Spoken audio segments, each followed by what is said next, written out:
요한복음은 2장 1절부터 11절까지 7가지의 표적을 중심으로 주님의 공생의 3년을 기록하고 있습니다. 12장 이후는 주님의 순환주간, 십자가에 못 박혀 죽으시는 내용의 일이 기록되어져 있습니다.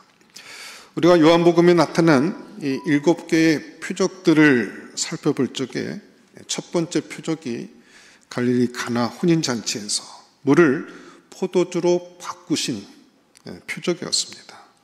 요한복음 2장 1절부터 11절까지 있었던 일이었습니다. 지지난주에 본문으로 살펴보았습니다.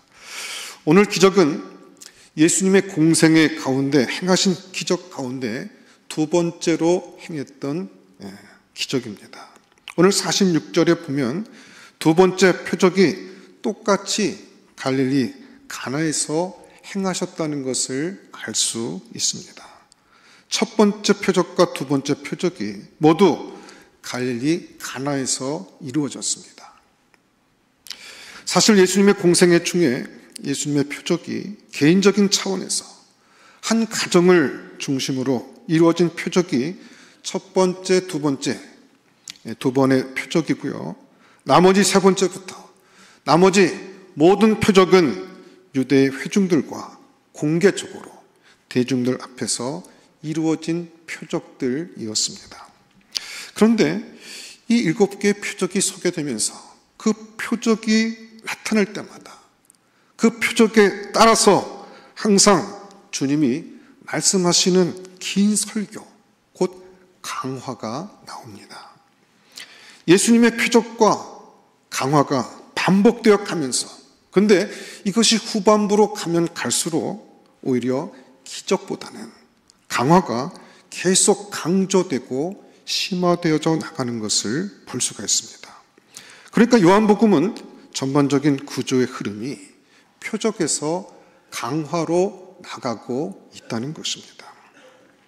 오늘 본문을 보면서 먼저 본문의 주인공이라 할 수 있는 왕의 신하와 또 본문의 배경이 되는 바로 앞장, 오늘 우리가 4장 말씀을 살펴봤는데 이 3장에 등장하고 있는 니고데모를 비교해 볼 수가 있습니다. 둘 다 유대의 높은 지위에 있는 사람이었습니다. 니고데모는 그 당시 유대인의 산헤드린 공회의 국회의원이었고 바리새파였습니다. 그리고 오늘 본문에 나오는 왕의 신하는 헬라어로 바실리코스라고 하는데 왕의 재정관리인이었습니다. 이 당시 헤롯 안티바의 궁전이 바로 가버나움에 있었기 때문에 그곳에서 이 헤롯 안티바의 모든 재정을 관리했던 사람이었던 것 같습니다.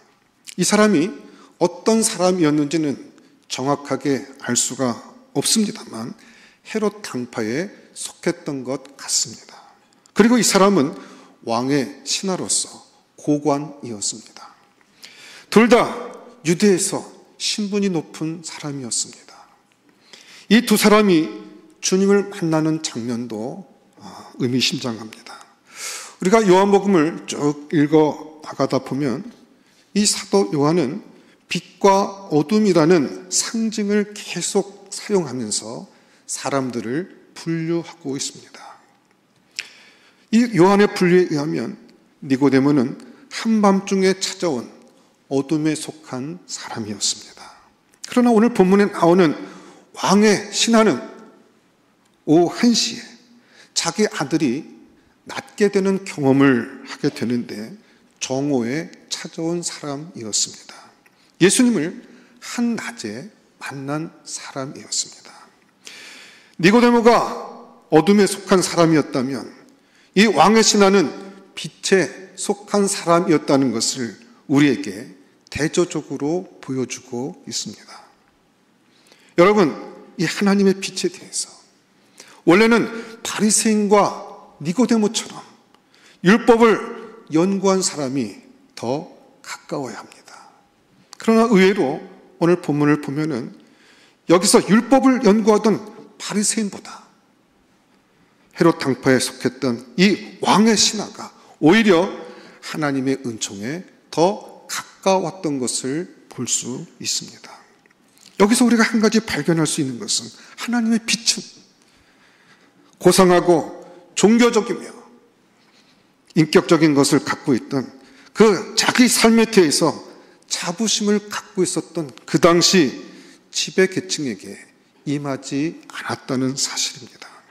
하나님의 은총의 빛은 오늘 본문에 나오는 헤롯 당파에 속해서 같은 동족에게조차 멸시를 당하였던 그 당시 왕의 신하에게 더 가까이 온 것을 볼 수 있습니다. 오늘 본문에 나오는 왕의 신하는 그저 한 가정에 죽어가는 아들의 아비였습니다. 한 사람은 이스라엘의 종교적인 아버지였고 한 사람은 단순히 육체의 아버지에 불과했습니다. 그러나 이스라엘의 영적 스승, 종교 지도자는 깊은 어두운 가운데 있고 왕의 신하는 주님이 기뻐하시는 믿음의 단계로 들어가는 것을 볼 수가 있습니다. 더군다나 이 니고데모에 있어서 우리가 놀라는 것은 니고데모는 오늘 주님을 찾아왔던 동기가 무엇인가 하면 표적 때문에 찾아왔다는 것입니다. 여러분, 니고데모가 예수님을 찾아왔던 동기가 요한복음 3장 1절과 2절에 보면 나타나 있습니다. 자, 우리 같이 한번 읽어보도록 할까요? 요한복음 3장 1절 2절 말씀 한번 큰 소리로 우리 한번 같이 합독해서 읽어보도록 하겠습니다. 3장 1절 2절입니다. 시작. 그런데 바리새인 중에 니고데모라 하는 사람이 있으니 유대인의 지도자라. 그가 밤에 예수께 와서 이르되 랍비여, 우리가 당신은 하나님께로부터 오신 선생인 줄 아나이다. 하나님이 함께 하시지 아니하시면 당신이 행하시는 이 표적을 아무도 할 수 없음이니이다. 오늘 이 니고데모가 예수님께 이끌게 됐던 동기가 무엇이었습니까? 예수님의 말씀보다는 예수님께서 행하셨던 표적에 의해서 이끌림을 받았던 것입니다. 니고데모는 표적 중심의 신앙 체계를 가진 사람이었습니다. 이 니고데모는 사실 예루살렘에 있었던 모든 유대인들의 신앙의 전형이라는 것을 알 수 있습니다. 그러니까 니고데모는 표적 신앙의 대표적인 사람이라고 할 수가 있습니다. 그는 표적 때문에 주님께 나왔습니다. 그는 너무 표적에 마음에 끌렸기 때문에 상대적으로 주님의 말씀에 귀를 기울이지 못했고 주님의 말씀에 귀를 기울이지 못하다 보니까 주님의 말씀을 이해하는데 실패했습니다. 예수님은 이 니고데모에게 표적을 보여주지 않습니다. 표적에 대한 설명도 하지 않습니다. 그의 마음속에 깊이 간직되어 있는 표적에 대한 궁금증과 의아심도 해결해 주지 않았습니다. 니고데모가 나중에 다른 복음서에 보면 아리마대 사람과 함께 있었고 예수님께 대해서 여러 가지 입장을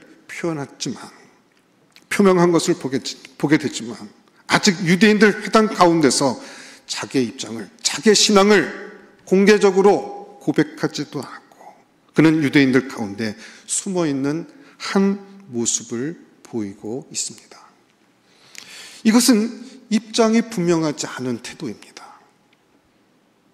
어떤 사람들은 이 니고데모를 좋게 평해서 숨어있는 그리스도인이라고 얘기까지 하지만은 요한복음 전체에서 나타난 니고데모는 어둠에 속한 사람이었습니다.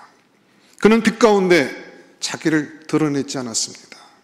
빛 가운데 드러내기를 두려워하는 사람의 전형으로 나타나고 있다는 것입니다.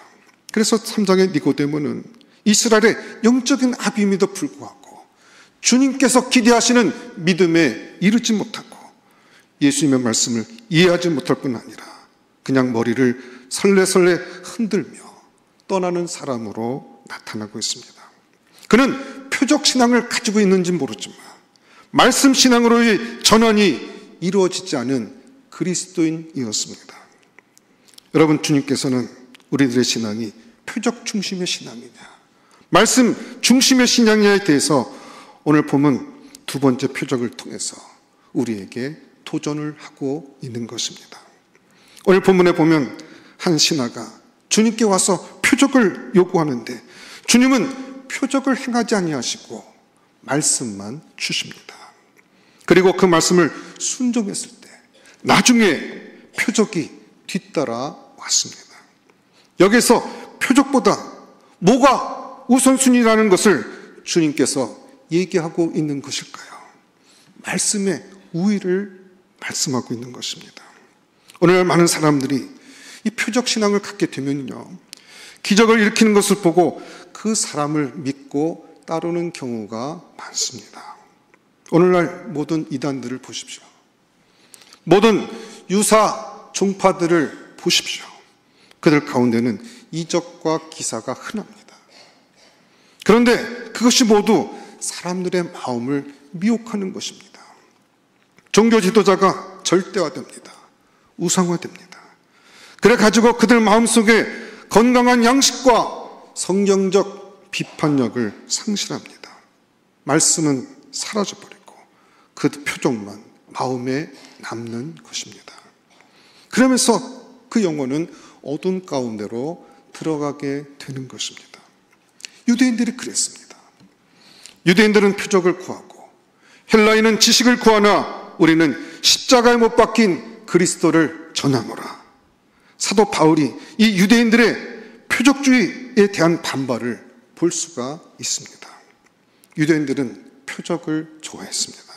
그래서 나중에는 표적 때문에 유대인들은 망하고 거짓 메시아를 메시아로 착각하고 따르다가 AD 70년에 약 120만의 유대인들이 몰살을 당하는 일들이 있게 됩니다. 그래서 예루살렘 성은 철저하게 멸망당합니다. 여러분, 이 표적 신앙에 대해서 우리 주님은 아주 비판적인 것을 오늘 볼 수가 있습니다.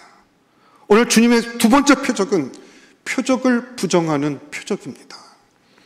표적을 넘어서는 표적입니다.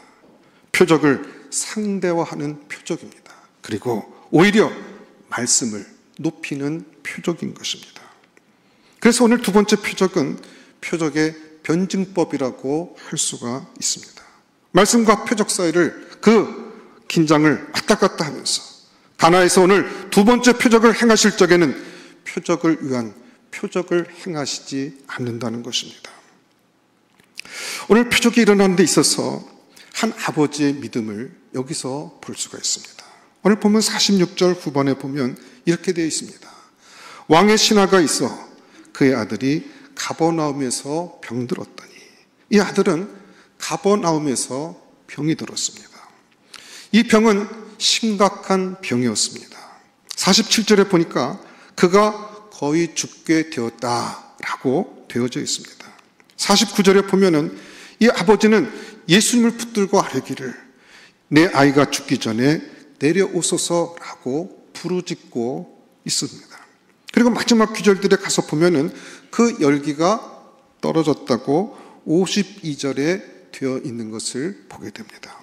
이 아버지는 자기 아들이 이 고열에 휩쓸려서 몸이 비틀거리기 시작하고 눈은 뒤집히고 혀가 말려 들어가기 시작하면서 고열 가운데 거의 죽은 상태가 되어서 모든 의사와 모든 사람들이 손 놓은 상태가 되었다는 것을 알았습니다. 죽기 일보 직전의 상황이었던 것입니다. 이 아버지의 집은 아까도 설명드린 것처럼 가버나움에 있었습니다. 근데 가버나움에 있을 적에 한 가지 소문을 들었습니다.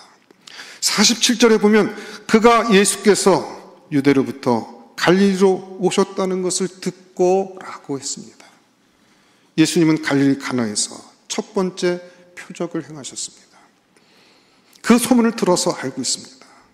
물로 포도주로 바꾸신 기적을 일으키신 분이 계셨다고 들었습니다. 그런데 그분이 유대에 가서 큰 기적을 행하시고 표적을 행하셨다는 소식도 들었습니다. 그리고 그분이 갈릴리를 거쳐 다시 가나로 가셨다는 소식을 듣게 됩니다. 이 사람은 가버나움에서 가나로 예수님을 향하여 갔다고 성경은 기록하고 있습니다.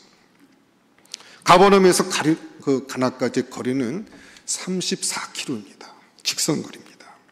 이것은 아무리 급하게 밤을 새고 가도 하룻밤을 자고 꼬박 밤을 새면서 가야 하는 거리입니다.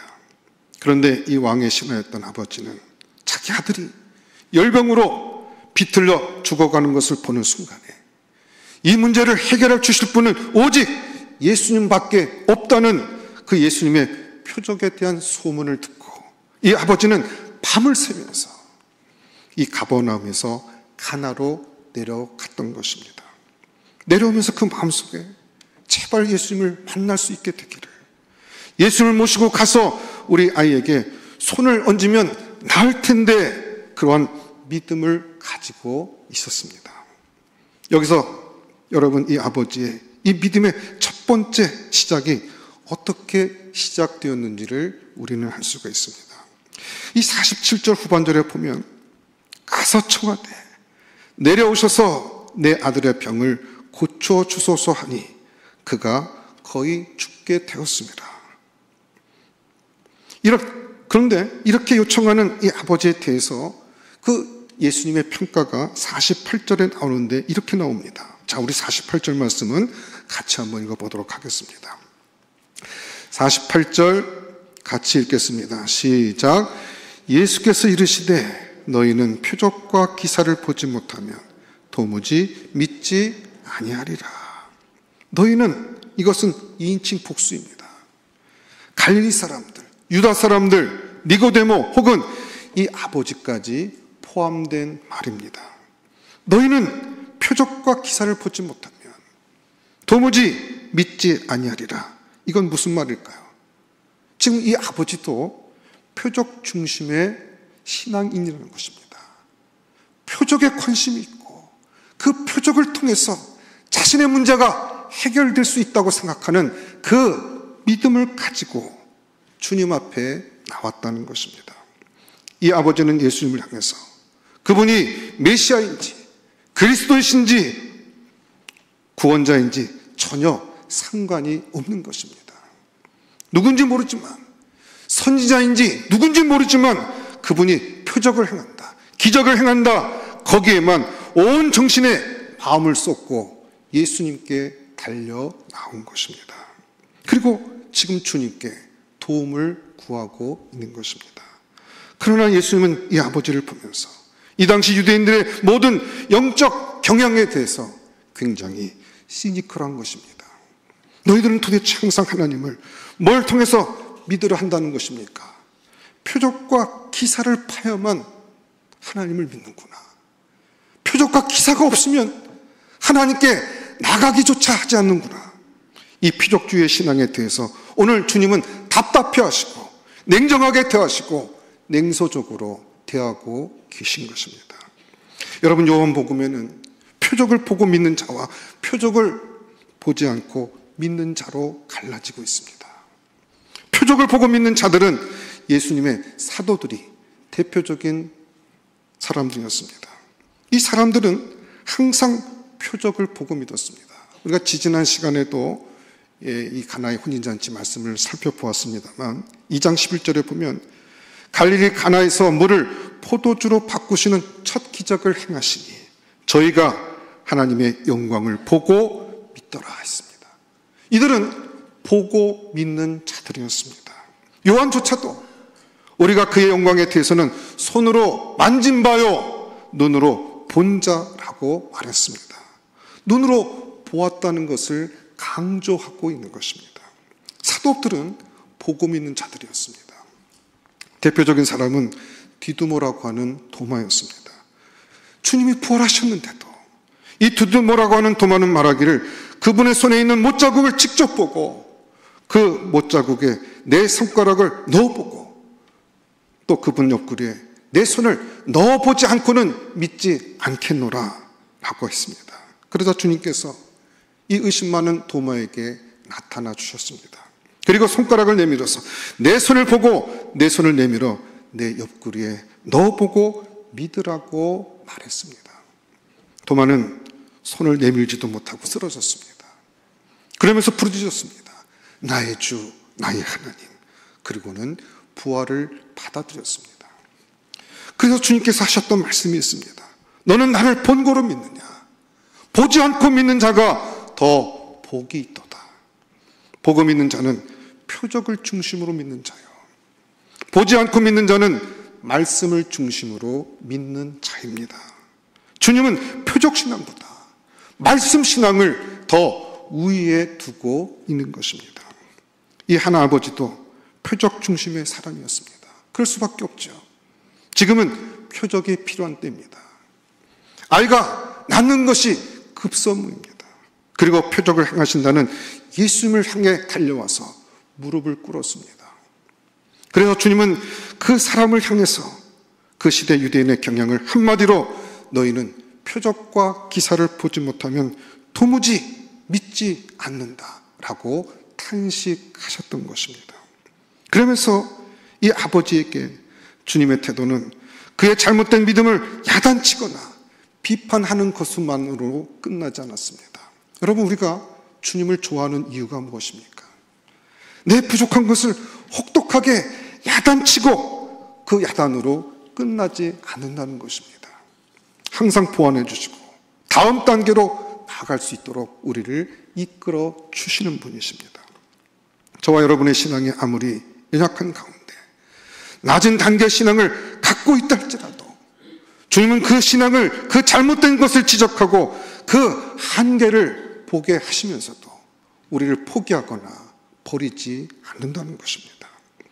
오늘 이 표적을 구하기 위해서 주님 앞에 나왔던 이 아버지의 신앙에 대해서 주님은 너희가 도무지 표적이 아니면 믿지 아니하려는구나 라고 지적하면서도 주님께서는 그의 신앙을 그 단계가 아니라 다음 단계로, 더 나은 단계로 이끌기 위해서 오늘 이 아버지에게 주님은 말씀하고 있는 것입니다. 그러나 이 신하는 주님의 이 책망의 말씀이 무슨 뜻인지 모르는 겁니다. 들을 겨를이 없는 거죠. 그저 부르짖기만 하는 것입니다. 뭐라고 부르짖었습니까? 49절에 보면 신하가 이르되 주여 내 아이가 죽기 전에 내려오소서, 내려오소서, 내려오소서. 이것이 그 아버지의 외침이었습니다. 그러다 50절에 보게 되면 주님께서 이렇게 표적을 요구하시고 내려오기를 구하는 신하에게 뭐라고 응답을 하셨습니까? 표적을 구하는 그 마음을 살피셔서 그에게 표적을 일으켜 주셨습니까? 아닙니다. 주님은 아무런 표적도 행하지 않으셨습니다.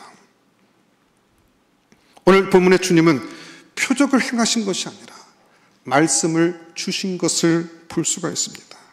표적을 구하는 자에게 표적을 주시지 아니하시고 주님은 그에게 말씀을 주셨던 것입니다. 신학자였던 캠벨 몰가는 이 부분을 이렇게 주석했습니다. 주님은 항상 우리가 원하는 대로 주시지 않는다. 우리가 원하는 것이 절대적이면 절대적일수록 주님은 절대적으로 거부하신다. 우리의 종교적 욕망, 우리의 욕심이라는 것은 하나님의 말씀 앞에 항상 상대화되어지고 낮아져야 합니다. 그것을 성경은 자기 부정이라고 말씀하고 있습니다. 아버지 앞에서 내 것을 주장하지 않는 것입니다. 우리는 목소리가 큰 사람, 고집이 강한 사람이 센 사람이라고 생각하는데 그것은 세상의 이야기입니다. 진정으로 강한 사람은 말씀 앞에 자기를 비우는 사람입니다. 진정으로 승리하는 사람은 말씀 앞에 자기를 내려놓는 사람입니다. 진정으로 영생하는 사람은 말씀 앞에서 스스로 자기를 죽이는 사람입니다. 자기 부정이야말로 주님이 요구하시는 신앙의 최고의 단계인 것입니다. 오늘 주님께서는 이 왕의 신하의 이 아들을 살려주기 원하는 그 간절한 마음을 하셨지만 그가 고집하는 방식, 내려오셔서 내 아들을 고쳐달라는 이 방식은 거절하기로 작정하셨습니다. 표적신앙의 스타일을 주님은 거절하시는 것입니다. 여러분, 이 사람의 고정관념은 무엇이었습니까? 주님이 오셔서 손을 얹고 주물러 주거나 어떻게 해가지고 표적을 일으켜야 된다. 와야만 된다는 것입니다. 예수님께서 함께 가야만 된다는 것입니다. 그런데 주님은 그것을 뒤집어 엎고 있습니다. 너 혼자 가라. 가라. 너 가라. 2인칭 명령이죠.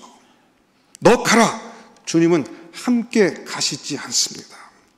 여러분, 이 사람이 자기의 기존 사고를 가지고는 주님의 이 말씀을 바로 따를 수가 없습니다.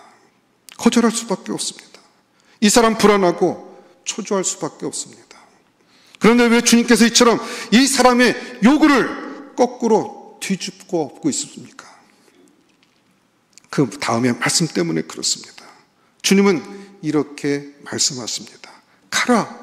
내 아들이 살아있다. 내 아들이 살았다. 이 사람은 살아난 표적을 보아야 갈 수 있었던 사람이었습니다. 그런데 주님은 표적은 행하지 아니하시고 말씀만 주셨습니다. 내 아들이 살았다. 그렇기 때문에 이 사람이 예수님의 이 말씀에 대한 믿음이 생기지 않고서는 갈 수가 없는 것입니다. 뭐 살다고요?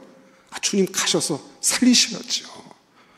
그리고 안 가고 주님의 바짓가랑이를 계속 붙잡을 것입니다. 주님은 이 사람이 요구하는 방식으로 응답하시지 않고 표적 대신에 말씀으로 거절하셨습니다. 여러분, 우리가 돈을 요구할 때 주님, 이번만큼은 이 사업 꼭 성공시켜 주십시오. 그때 주님이 거절하십니다. 우리가 원하는 방식으로 우리의 신앙을 응답하시거나 우리를 그렇게 축복하시지 않습니다.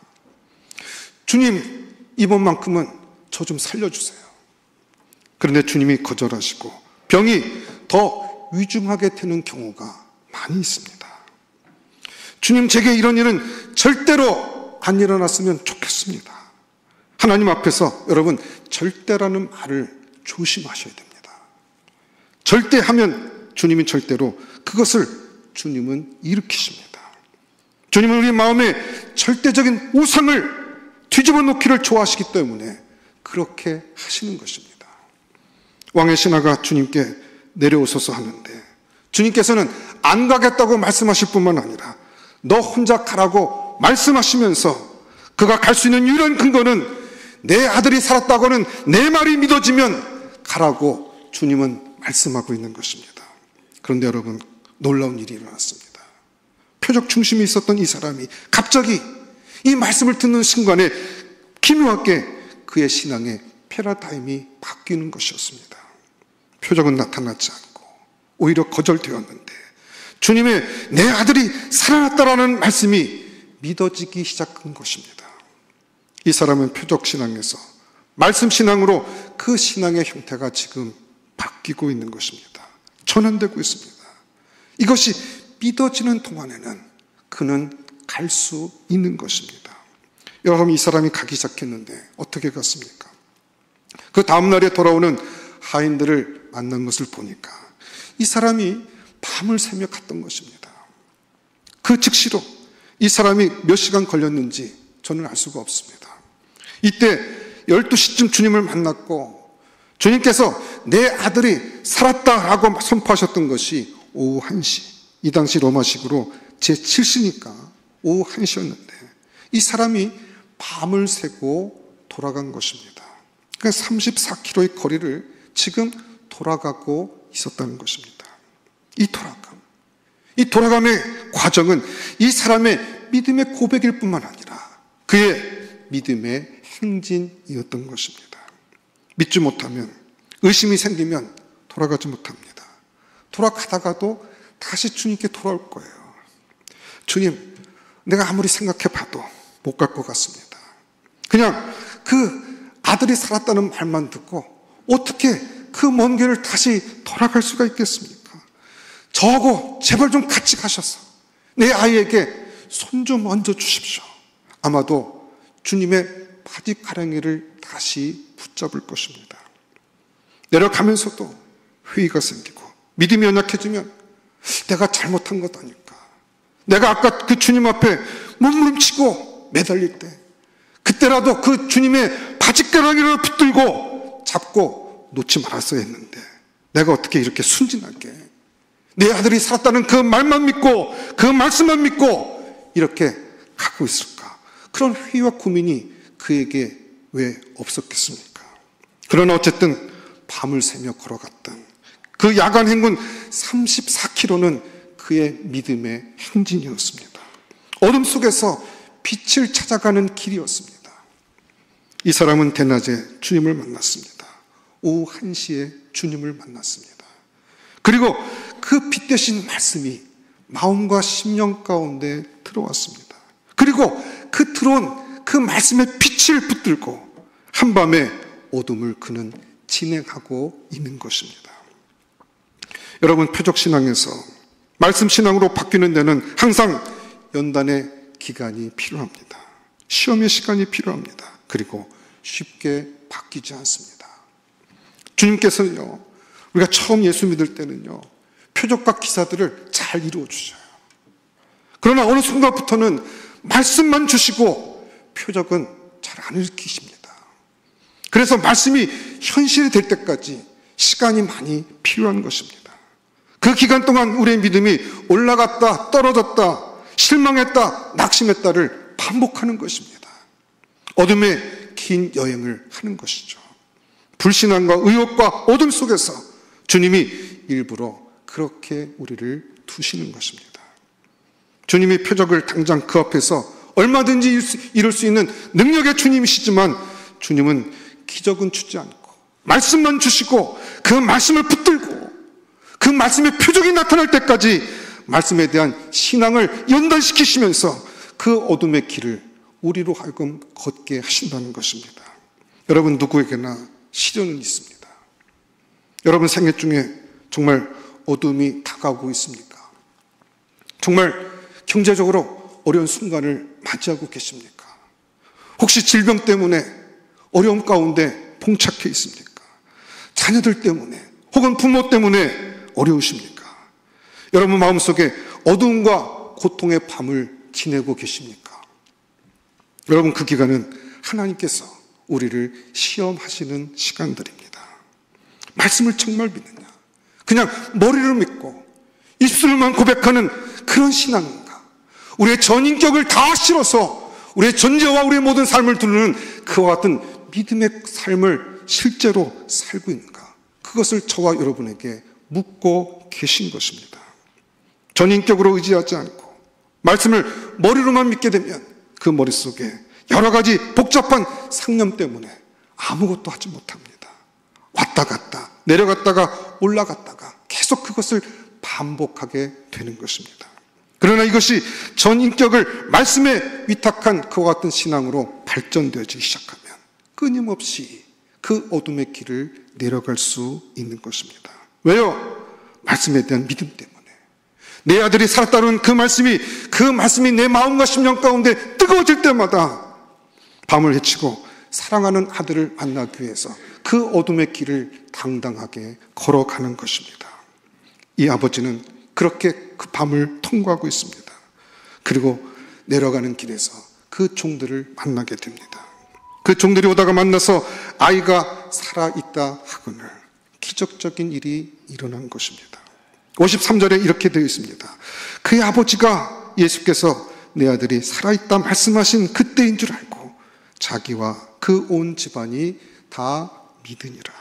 여러분, 이 왕의 신앙은 마음속에서 새로운 믿음의 차원이 일어나기 시작한 것입니다. 그저께는 표적신앙이었고 밤을 지나면서 이제 말씀을 의지하는 신앙으로 자기의 불안과 염려, 의심과 불신과 투쟁하고 어둠 속에서 빛을 향해 나가는 시험의 과정을 그는 거쳤습니다. 그리고 이 시험에 이 사람은 통과한 것입니다. 이제부터는 이적 기사가 아니라 예수님의 말씀에 대해서 완전한 위탁이 일어나기 시작한 것입니다. 그런데 여기서 자기만 믿은 것이 아니라 자기에게 되어진 일을 자기 가족들에게, 아내와 자식들과 종들에게 다 설명했습니다. 온 종들도 놀라면서 다 함께 믿는 자리로 들어가게 됩니다. 이 아버지는 자기의 온 집안을 믿음으로 이끌고 있습니다. 이제부터 내 삶을 의존하고 내 삶의 이 모든 것을 떠받치는 힘은 내 두 다리가 아니라, 내 지식이 아니라, 내 의지가 아니라 하나님의 전능하신 말씀에 의지한다고 하는 신앙의 고백이 그의 입술과 삶을 통해서 고백되어지기 시작한 것입니다. 이때부터 이 사람은 어둠을 이깁니다. 육체의 생각을 이깁니다. 자기의 이성과 경험과의 한계를 돌파하기 시작합니다. 표적의 믿음에서 말씀의 믿음으로 돌아설 적에 하나님의 빛으로서의 큰 길이 비로소 열리기 시작한 것입니다. 우리들은 이 신앙을 통해서 어둠에서 빛으로 나가는 것입니다. 주님의 그 과정 중에 34km라고 하는 밤의 거리를 우리에게 주셨습니다. 우리는 우리 신앙 중에 각자의 어둠의 거리를 지금 지나가고 있습니다. 얼마나 지나가셨습니까? 때로는 회의와 영원히 끝날 것 같지 않은 이 어두움, 그리고 해결되지 않을 것 같은 절망감이 때로는 우리를 사로잡을 때가 있을 것입니다. 그러나 여러분, 말씀을 들으셨다면 그 말씀을 믿으십시오. 그 말씀을 붙드십시오. 그리고 희망의 행진을 계속해서 나가시기를 바랍니다. 소망의 발걸음을 계속 뛰십시오. 그리고 전진하십시오.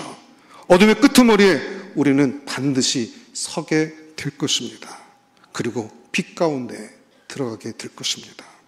하나님의 영광은 드러나고 둘째 표적은 우리 가운데 나타나서 우리와 우리 모든 주변의 모든 사람들이 전인격적인 그와 같은 믿음 가운데 함께 들어가고 함께 그 하나님의 은혜와 축복을 나누는 그와 같은 믿음의 공동체로 저와 여러분을 그렇게 부르고 계신 것입니다.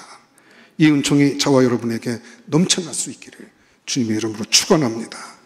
기도하겠습니다. 하나님 감사합니다. 우리 연약함과 부족함 때문에 날마다 기적과 이적에 급급해하고 목말라 했던 우리들의 연약한 믿음을 불쌍히 여겨주시고 하나님 말씀에 전폭적으로 의지하고 그 말씀 따라 순종하며 나갈 수 있는 믿음의 종들이 될 수 있도록 은혜 허락하여 주시옵소서. 우리 믿음이 업그레이드가 되어서 연약하고 어린아이의 신앙이 아니라 더 성장하고 성숙한 믿음의 사람이 되어서 주 앞에 서게 될 때 점도 없고 흠도 없고 책망받을 것 없이 주 앞에 설 수 있는 믿음의 종들이 다 될 수 있도록 은혜 허락하여 주시옵소서. 모든 것 감사하옵고 예수님 이름으로 기도드렸사옵나이다. 아멘.